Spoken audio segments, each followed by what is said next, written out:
त्या माझी महाराष्ट्राची भगिनी आहे, मी त्यांची जाहीर व्यासपीठावर मी त्यांची क्षमा मागतो. तो आपले संस्कार नाहीत, आपली संस्कृती नाही.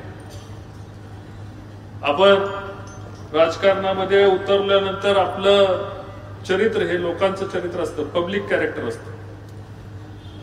लोकांना प्रश्न विचारायचा अधिकार असतो आणि तो कोणालाही आहे. मग हा प्रश्न विचारतोय, तो प्रश्न विचारतोय, याच्यामध्ये आपण मागं सरावं हा माझा स्वभाव नाही. म्हणून म्हटलं की ज्याला आज प्रश्न त्याला कुणीही चुकीच्या पद्धतीने माझ्यावर ज्यांनी आरोप केले त्यांना परवाही मी विनंती केली होती, आजही विनंती करतो. गेले 1 वर्ष झालं आपण एकच घोषणा दिलेली आहे, आपल्याला बदला आणायचा आहे, बदला घ्यायचा नाही.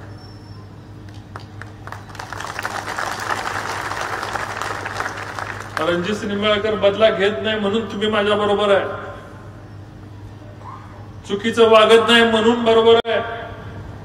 तालुक्यामधली 60-70% जनता आज बरोबर येण्याचं कारण आपण आपल्यामध्ये बदलाव केलाय आणि म्हणून तालुक्याचा बदलाव होतोय. मुख्यमंत्र्यांचा पोलिसांच्या रिपोर्टची आवश्यकता नव्हती. त्यांच्या अंतर्मनाला माहिती होतं चुकणार नाही. आयुष्यात जेव्हा मी काम करतो तेव्हा कधी अशा पद्धतीने चुकीची कामं घेऊन ना देवेंद्रजींकडे मी कधी भेटलो. 6 वर्ष 7 वर्षाचा माझा त्यांचा सहवास आहे. पंतप्रधानांना मी कधी भेटलो नाही. जो भेटलो या मातीच्या कामासाठी भेटलो. रणजित नाईक निंबाळकरला स्वतःसाठी काय पाहिजे म्हणून सुद्धा भेटलो नाही. तुम्ही देवेंद्रजींची याच्यामध्ये साक्ष काढू शकता. मी मातीसाठी पाणी मागेल, नीरा देवघर मागेल, धोंबलपुरी मागेल, प्रशासकीय कार्यालय मागेल, महसूल भवन मागेल, रस्ते मागेल, माझा फलटणच्या साठी जिल्ह्याच्या सुविधा मागेल. आणि माझी मागण्याची क्षमता आणि त्यांची देण्याची क्षमता असल्यामुळं आमचं एक वेगळं नातं या ठिकाणी निर्माण झालेलं आहे. त्यांच्यावरही माझ्यामुळं लोकांनी त्यांनाही नावं ठेवून मी त्यांची या ठिकाणी या घटनेमुळं त्यांनाही काही गोष्टीला सहन करावं लागला असेल तर देवेंद्रजींची मी या ठिकाणी मी माफी मागतो. आणि विविध ठिकाणच्या वेगवेगळ्या तक्रारी ज्या माझ्याविषयी सोशल माध्यमातून ज्या केल्या त्यांच्याबद्दलची उत्तरं इलेक्ट्रॉनिक याच्यावर देण्याकरता मी माझ्या सहकारी टीमला विनंती करतो. तत्पूर्वी काल या तालुक्याचे आमदार, विधान परिषदेचे आमदार यांनी सांगितलं होतं माझं नाव देऊन जातो.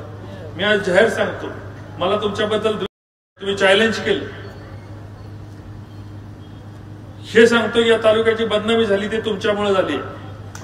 तुम्ही कुणाला धमक्या देता नाव घ्या म्हणून, कुणाला धमक्या देता तुम्ही नाव घ्या म्हणून. अरे शेर को धमका सकते, डरा नहीं सकते.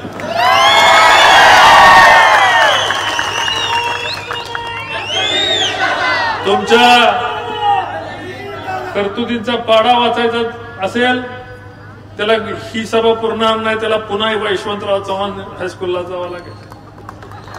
बरोबर आहे ना. मी माझ्या सहकार्यांना विनंती करतो, तत्पूर्वी हा कॉर्डलेस माईक कसा लावायचा कोणीतरी येऊन मला इथं लावा, म्हणजे मलाही त्याच्याबरोबर फिरता येईल.